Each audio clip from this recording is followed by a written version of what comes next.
As stoppage time was played out in frantic fashion, one manager orchestrated his team from the touchline, the other was nowhere to be seen. Rafa Benitez and Arsène Wenger, one leading his side to 4 straight victories, one slipping into the shadows after 5 consecutive away defeats, Arsenal's worst run on the road since 1984. And this was classic Arsenal, albeit not so classic.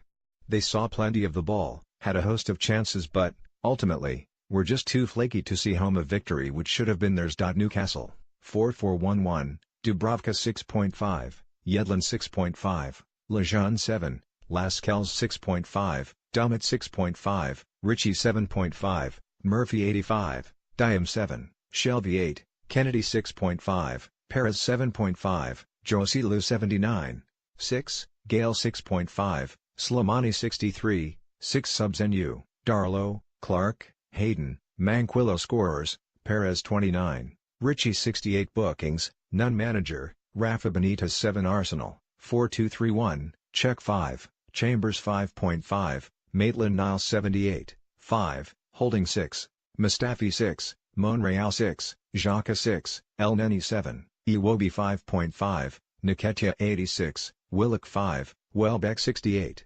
5.5, Aubameyang 6.5, Lacazette 6.5 subs. Nu, Ospina, Mertesacker, Kolasinac, Nelson scorers, Lacazette 14 bookings, none manager, Arsène Wenger 6. That is not to take anything away from Benitez's Newcastle, who are now 13 points from danger as their remarkable form in 2018 shows no sign of letting up. To think they entered the bottom 3 after defeat in the reverse fixture in December. Their match winner was Matt Ritchie after Ios Perez had cancelled Alexander Lacazette's opener. That goal arrived on 14 minutes.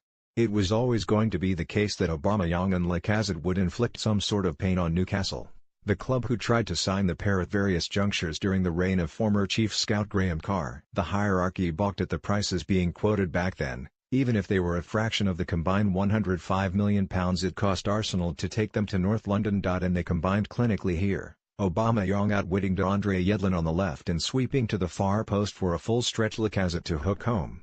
The passing of the 26th minute without further score was a significant milestone, for by that point in the famous 4-4 draw of 2011 the visitors were 4-0 up. By the half-hour Newcastle were level. Jonjo Shelvey had already served a warning notice of his ability to drop passes from deep in behind Arsenal's backline. The Gunners, however, failed to take heed. And so it was that from another of his searching through balls Newcastle worked the ball to Yedlin and he crossed for Perez to flick between Petr Cech and his near post. Bad goalkeeping or classy finish?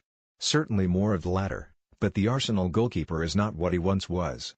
Indeed, opposite number Martin Dubravka, who used to have a poster of Cech in his locker, looked the more assured custodian here. Shelvey was again dictating the contest from the middle of the park and Paul Gascoigne, among the sellout crowd, would no doubt have been appreciative of his fellow number 8 in black and white. But it was still Arsenal who should have led at half-time. Callum Chambers slicing wide when unmarked inside the 6-yard area and teenage debutant Joe Willock scuffing into the advertising boards with just Dubravka to beat. It demonstrates the futility of possession statistics that Arsenal, with 70% at one point in the second half, rarely threatened thereafter. Newcastle's winner came on 68 minutes after substitute Islam Slimani made a nuisance of himself on the edge of the area and Perez dummied for Ritchie to gather and dink over Cech. Kennedy then hit the bar as the hosts pressed for a third. Not that they needed it. 2 was enough against this Arsenal side, who are absent of leadership on the field as well as off it.